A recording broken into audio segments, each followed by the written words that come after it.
The Age of Ultron versus Marvel Zombies reality is a part of Battleworld, and before we begin, I need to delve into the history of Battleworld itself, a patchwork world made from multiple realities that survived the destruction of the multiverse. When the Beyonders lay waste to the multiverse in Secret Wars, Dr. Boom teams up with Doctor Strange and Molecule Man to defeat the Beyonders. After that, Dr. Boom takes the omnipotent powers of the Beyonders for himself. He then proceeds to make Battleworld by piecing together leftover realities. Presiding over his newly created multiverse, Dr. Doom becomes God Emperor Doom.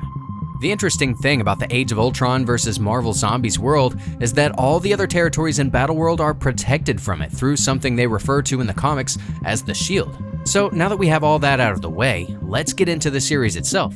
The first issue of the series begins with Tigra, who's been condemned to the world outside of the Shield, possibly by Dr. Doom for committing a crime in the Battleworld. Maybe she crossed between worlds, something that's strictly banned, we don't know. And the world outside is pretty much no man's land. It's swarming with zombies and Ultron robots and the forces of the Annihilus. And these zombies, by the way, still retain their mind, but are still very much consumed by the need for flesh, so there's nowhere you can escape.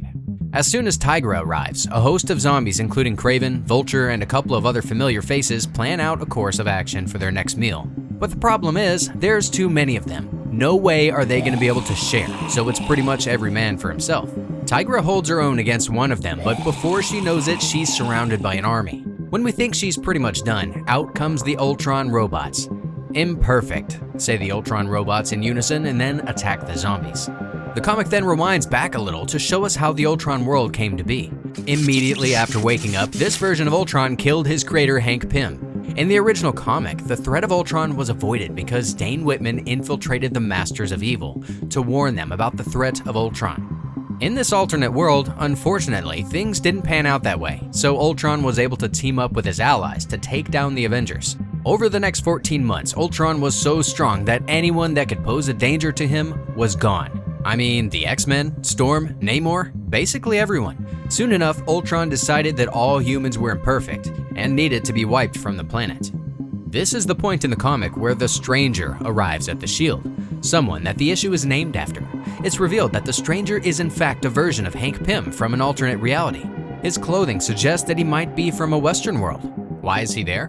Well, because he crossed over realities trying to procure materials for his version of Ultron, something he refers to as the Clockwork Man. This was something that didn't go unnoticed by Dr. Doom. Seeing it as strictly prohibited, he was sentenced to be sent over the wall. We're also introduced to Michael Morbius and another woman. Both these are people working for Dr. Doom, ensuring that the people who arrive at the Shield serve out their sentence. Luckily for Hank Pym, the woman has somewhat of a relationship history with him. So instead of just throwing him over, they let him decide which territory he wants to go to. Naturally, Hank Pym's intellectual curiosity leads him to choose the Ultron territory.